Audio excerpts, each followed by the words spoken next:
Bonjour à tous et bienvenue dans cette nouvelle vidéo dont l'objectif est de connecter donc Framer, qui est un CMS no-code pour faire des sites internet, avec un outil d'emailing. L'objectif à la fin de cette vidéo, c'est de faire en sorte que quand des utilisateurs font des actions sur votre site internet, il va tout simplement se passer des choses automatisées qui vont faire en sorte qu'ils vont recevoir des emailings, qui vont être inscrits à des newsletters, etc. Donc dans un premier temps, je vais vous montrer donc directement sur Framer donc quelles sont les possibilités d'intégration avec les outils d'emailing. Donc là, on a deux grandes techniques en fait qui vont nous être proposées. La première, c'est un form classique et la deuxième, c'est un form donc email sign up. Donc c'est des genres de formulaires qui ont été mis en place par Framer pour simplifier l'automatisation et la connexion avec votre outil d'emailing. Donc parmi les options proposées, donc on a Loops, ConvertKit, Mailchimp, Waitlist et FormSpark. Donc ça, c'est ceux avec lesquels les intégrations vont être les plus simples. Donc aujourd'hui, on va travailler sur Loops. Pourquoi Loops? Tout simplement, c'est parce que c'est celui que j'utilise sur mon site professionnel avec toute mon audience. Et, c'est là-dessus que j'ai mes automatisations quand vous inscrivez à la newsletter, etc. Donc voilà. Pourquoi Loops aussi? C'est parce que par rapport aux quatre autres, c'est celui qui a les meilleurs, les meilleurs, la meilleure offre en fait pour le tarif gratuit en fait. Donc c'est celui avec lequel vous allez avoir le plus d'emails que vous allez pouvoir envoyer. Alors je sais qu'il est un petit peu moins bien que Mailchimp en termes de fonctionnalité, en termes d'esthétique, mais personnellement Loops, moi il me convient très très bien. Et pour cette vidéo, vous allez voir qu'il fait largement ce qu'on lui demande. Donc déjà, ce qu'on va faire dans un premier temps, c'est se rendre directement donc, sur loops.so, donc vous ne vous trompez pas, et donc vous allez créer votre compte et vous allez arriver donc, sur cette page. Alors quand vous allez créer votre compte sur loops.so, il va vous demander un nom de domaine, donc mettez un peu n'importe quoi, on s'en fout. On le configurera bien plus tard si on fait une vidéo sur loops. Je vous montrerai comment configurer votre nom de domaine et le connecter. Mais là, pour cette vidéo, il n'y a pas besoin de chercher compliqué. On met un truc au pif et puis ça fera très bien l'affaire. Donc une fois qu'on est connecté sur Loops, donc c'est assez simple à comprendre. Donc là, vous cliquez sur Audience et là, vous avez donc dans Audience, donc vous cliquez sur Audience et dans Audience, voilà. Donc vous avez toutes les personnes qui sont inscrites à la newsletter. Alors là, comme c'est un test cette vidéo, donc forcément il n'y a personne dans la base, mais c'est ici qu'on verra quand les gens se sont inscrits. Ok, donc une fois que ça c'est fait, on va pouvoir retourner sur Framer. Alors, pour avoir un truc un petit peu plus esthétique, on va aller donc dans le plus, page. Et moi, je vais mettre une landing page. Juste comme ça, on a quelque chose un peu sur quoi se référer et c'est pas juste un carré blanc. Ok, donc là, on a notre landing page. Donc, on va aller cliquer sur plus et on va aller donc dans forme. Et là, donc, on a nos deux types de formes. Alors, dans cette vidéo, on va avoir les deux façons de faire. Donc, la première, en utilisant directement l'email sign-up proposé donc, par Framer, qui est la façon la plus simple, la plus rapide et qui convient très bien pour les gens qui ont une base emailing toute simple avec juste une inscription avec une newsletter et ça c'est parfait. Donc voilà. Donc avec cette solution, on va pouvoir donc ajouter des gens à notre audience principale en leur donnant un tag, donc un tag user group. On verra ça plus tard. Donc la première chose à faire, donc on va prendre drag and drop directement l'intégration sur notre page. Voilà. Hop. Donc là, on a notre intégration. Donc, quand on clique, donc on va aller voir dans les layers. Donc quand on clique, on voit qu'on a notre intégration Loops qui est directement là.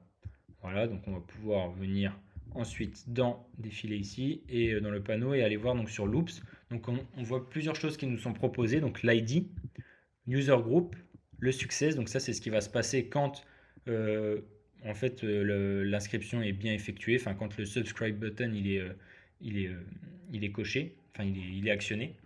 Quand le subscribe button il est actionné. Donc soit open link, donc on va le rediriger vers une autre adresse qu'on va pouvoir définir ici, ou soit on va lui montrer un overlay, c'est un genre de petit pop-up sur lequel on va pouvoir écrire votre inscription a été prise en compte par exemple. Voilà, pour le layout par exemple, on peut mettre le bouton en bas et on va pouvoir changer la fonte. Sur input, on va pouvoir changer le placeholder, etc. Enfin voilà, vous savez un petit peu comment ça se passe. Sur le bouton, voilà, c'est pareil, on va pouvoir venir un peu modifier tout ce qu'on veut. Donc on va se rendre sur Loops et on va aller dans Form. Donc une fois dans Form, on va venir descendre et cliquer sur Settings, donc le petit Settings ici, et on va venir sur Form ID et on va copier le Form ID. On retourne sur Framer et on va venir copier notre Form ID ici. Donc, hop, en ayant bien sélectionné donc tout le bloc Loops. Voilà. Et ensuite, là j'ai User Group, donc en fait c'est connecté directement à Loops et je vais pouvoir donner un User Group aux personnes qui vont s'inscrire directement via cette petite box d'intégration. Donc par exemple, on va mettre la User Group, on va mettre personne A. Voilà. Bon, vous pouvez mettre encore une fois ce que vous voulez.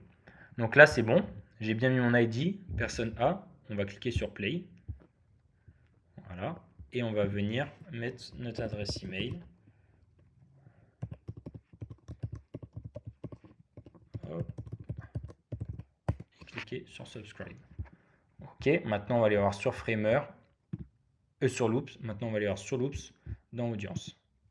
Et dans Audience, on voit bien que j'ai une personne qui s'est inscrite, Benji Mira. Voilà, first name, last name, ça n'a pas été configuré parce que sur notre box d'intégration, on ne l'avait pas. On a la source, le user group comme on l'avait configuré, personne A, et voilà. Rien de plus compliqué. Là, notre première technique, elle est faite. La personne est ajoutée à l'audience principale. On a pu lui configurer un user group. Ok, maintenant on va passer à la deuxième technique, un peu plus compliquée, mais qui est un petit peu plus puissante parce qu'elle va pouvoir vous permettre de faire beaucoup plus de choses. Surtout si vous avez plusieurs listes d'emailing sur votre outil d'emailing. Alors, la première chose à faire, c'est qu'on va venir donc, dans le petit plus, encore une fois, dans Form, et là on va venir ajouter un Form Builder. Voilà, donc c'est la grosse différence. Là on a notre Form Builder. Alors, pour un style esthétique, on va enlever les petits textes au-dessus. Cette box là on peut carrément l'enlever. Voilà, ok. Donc maintenant ce qu'on va faire, c'est qu'on va pouvoir aller directement sur Loops. Donc je vais me supprimer donc de la base d'emailing pour pas faire doublon. Et on va aller dans Settings, Liste, et on va créer une liste. Ok, donc on va créer une liste. On va pouvoir lui donner un nom. Donc là, par exemple, je vais l'appeler Newsletter. Et je vais venir la rendre en public. Voilà. Hop. Maintenant, ce qu'on va venir faire, on va aller dans Form, Settings,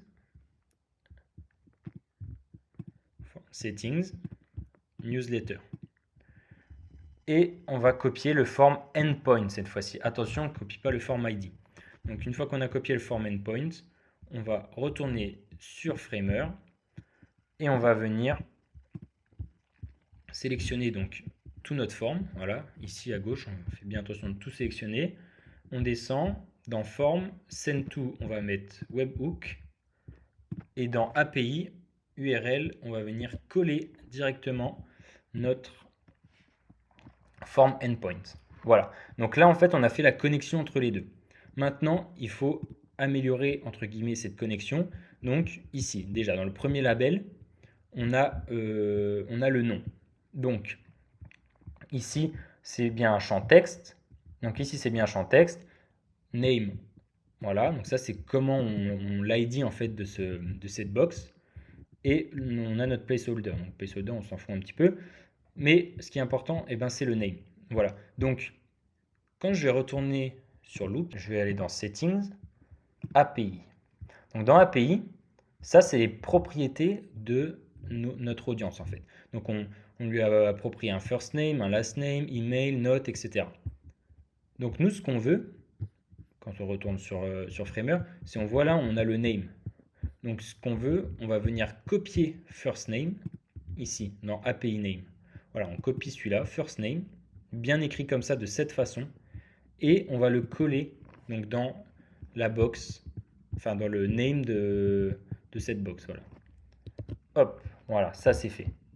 Pour email maintenant, on va cliquer pareil. On voit que lui, dans le name, il l'attribue, donc il l'appelle, donc l'ID en fait c'est email avec un E majuscule. On va aller voir nous dans notre API. Dans notre API, il écrit avec un E minuscule. Donc on va bien faire attention de le mettre avec un E minuscule. Voilà. Maintenant, les deux sont connectés. Le problème, c'est que pour l'instant, si la personne remplit ce formulaire, et ben ça va faire comme tout à l'heure. Il va être ajouté à l'audience principale, mais il ne va pas être ajouté à la liste newsletter que nous on veut. Donc ce qu'on va faire, et c'est là où ça commence à être un petit peu plus compliqué, on va venir prendre ce label, donc par exemple l'email, et on va le dupliquer. Ok.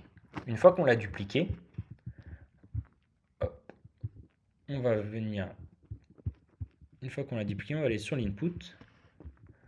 Alors, dans type, on va le passer en texte. Ok. Ensuite, dans le name, très important, il faut l'écrire exactement comme ça. Mailing en minuscule, L majuscule, list avec un S. Maintenant, on va cliquer donc sur ce petit plus et on va lui mettre une value. Donc pour la value, on va retourner sur loops, on va retourner sur list et donc on a bien activé notre newsletter en public. Et ensuite, ce qu'on va faire, on va venir copier. Donc, on va venir copier juste en cliquant ce petit code.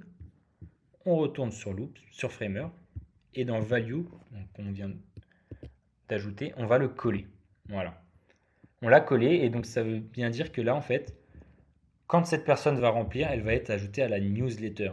Ensuite, on vérifie bien que cet input qu'on vient de configurer, il est bien mis sur no en required, parce que sinon, en fait, ça va tout faire bugger.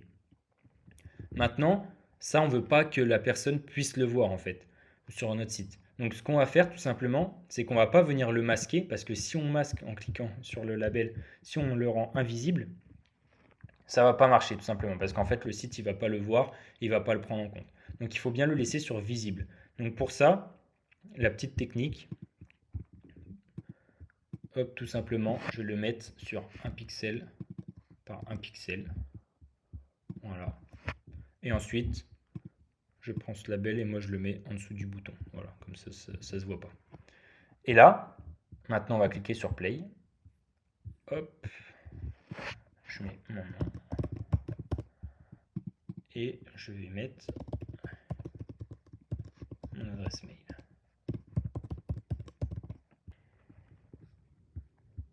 Voilà. Et donc on arrive sur Loops et on voit donc bien que Benjamin, donc le Benjamin a bien été connecté. La source est form, la liste newsletter. Voilà. Donc j'espère que cette vidéo vous a plu et que vous avez réussi donc à bien tout connecter. Si jamais vous avez eu des problèmes, n'hésitez pas à les laisser en commentaire et j'essaierai d'y répondre pour vous aider. En attendant, je vous dis à la prochaine pour une nouvelle vidéo, du coup sûrement sur Loops pour vous apprendre à utiliser l'outil. Voilà, merci à tous, ciao.